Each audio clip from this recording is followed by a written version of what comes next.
Good afternoon, everyone. A little bit of a different video, still along the same lines as hunting, but I have noticed a trend on my land in the last few years where we just don't get a lot of buck movement on my actual property. We'll get them coming through at night when they feel safe, but can never get any decent daylight deer, I guess I'll call it. And I know the season started already, but I'm trying to figure out how can I draw more deer in, especially as it gets colder. I want them to come into my food plot, which is getting decimated already, but still, how do I get these deer to come in? And what I've done, if you look behind me here, the past few years, as you can see, I've planted this row of pine trees, quite a few of them. Neighbor across the street, they were clearing his power lines. I asked if I could have some. He said, sure, no problem. So I've planted these pine trees here to try to be a barrier between my field and the house. If you look in the back there, tall woods and dense woods, that's actually the property line. And the neighbors back there don't care if I get my deer, because oftentimes they jump into the deep woods. But what I get is I get a lot of does, a lot of small bucks that will come and will eat, but I don't get the big bucks, and that has bothered me. And we don't have huge deer here, don't get me wrong. When we first moved in, I saw a really big deer, but none of my land was cleared for the house and stuff like that. So I'm thinking that's a lot of the problem, is if you look, thick woods, and then over on my land, it's not that thick. So my thought is I need to do something to make them feel a little safer right around my land. So I actually shot a big deer, I think it's 3-4 years ago now. Big for me, 7-point, older one. And it was behind this tree right here. As you can see, has some pieces laying down. So I started looking up, what can I do to bring in the deer? And I came across Hinge cutting some trees. So I think what I'm going to do is I'm going to try to, excuse the shooting, it's bow season, so, all the guys got to come out and sight in their guns all day and then all night while we try to hunt. But you can see I have lots of just sparse trees. I think I'm going to hinge cut some of these and see if I can make them feel a little safer coming in here. So I'd like your guys' thoughts. If you have any other suggestions, obviously maybe a better food plot next year. It's a little late for that this year. I'd like to do alfalfa someday, but it's so expensive. But what are your thoughts besides hinge cutting? I got a pond right there. I just walked by it. So I got a pond and a creek on the other side. So there's water, there's food. I just don't think they feel safe transitioning from the big woods to the small woods. And let me show you guys that here. So those big clumps of trees right there, that is essentially the property line. And that's where I see all the deer come out of, is right there. Very rarely do they come out of my land. But you can see the difference. This is my path, and they'll walk down that close to the woods. If you look on this side, see how sparse it is? I'm thinking let's hinge cut some trees, and maybe that'll help. It's not guaranteed, but I'm going to try it. Again, guys, I really want your thoughts on this. I'm not great at this sort of thing, but I'd like to hopefully start seeing some bigger deer.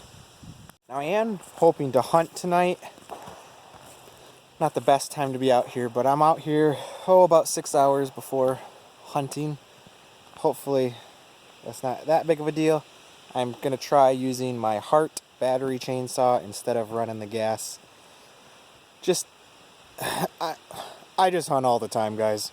Even if I'm out here, I'm going to be hunting. So I'm going to try this. I'll show you guys a little bit of what it looks like when I'm done, I guess. And hopefully it helps make the deer feel a little safer.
Well, nothing ever goes quite as planned. That tree right there, it is leaning that way now. And I need it to go that way because, well, there's one of my paths. So, got the rope. Hopefully I can pull it the way I want it to go. I am fighting the wind on this one, so we'll see. Of course, I try to throw the rope up into the tree, it gets stuck on a lower branch. We'll see if that'll work or not. Hopefully.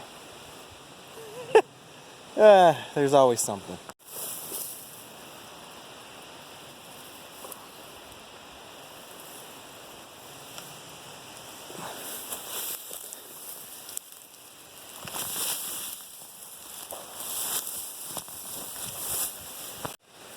On the bright side, it's not stuck on the lower branch anymore.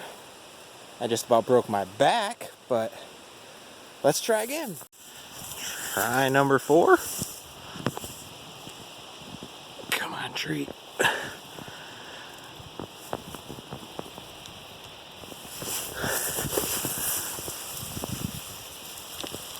There we go.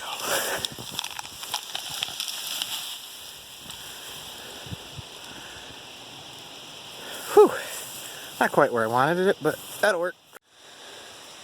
So, I just have a lot of open here. So I'm thinking maybe one of these trees here. Again, I don't want to cut a ton of trees, guys. I love my trees. But I need something to hopefully get some of these bucks to come in. So, as much as I hate cutting trees, what I'm doing is I'm kind of picking the trees that have like 3 or 4 sprouts out of them and trying to cut some of those off. Looks like a tornado went through, but hopefully the deer like it, I guess. We'll see. Okay guys, so this tree here, you can see right there, it was splitting by itself. And it's pretty windy today, as you might have seen in the video earlier. And I heard it cracking.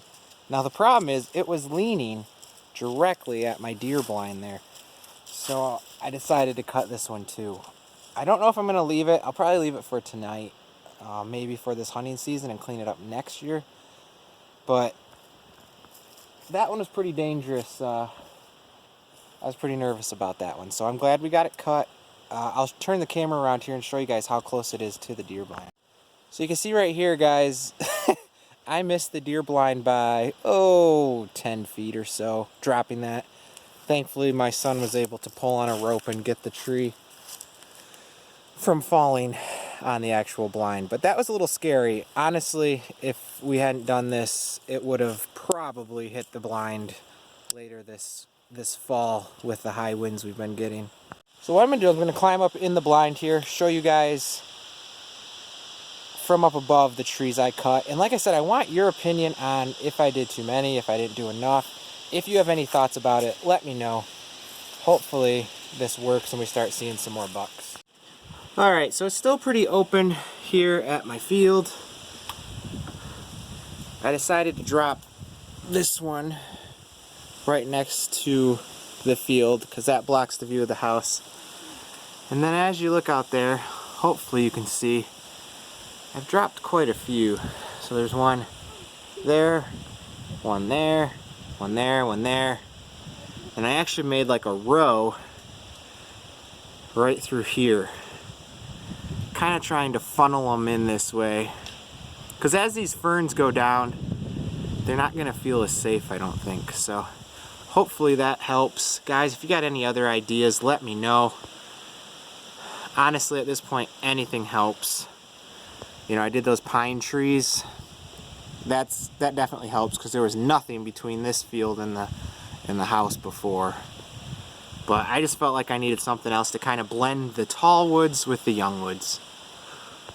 So thanks for checking out this video. I know it's not a review of the Barnett Hyperraptor or anything, but this is something I think a lot of us struggle with when you don't have a ton of land, and the deer prefer the neighbor's land. Let's be honest. I see them across the creek all the time. I see them on my neighbor's over there all the time. I noticed he has some of these trees that have fallen down and he's just left them. So hopefully this helps. Thanks for checking out the video. We'll catch you next time.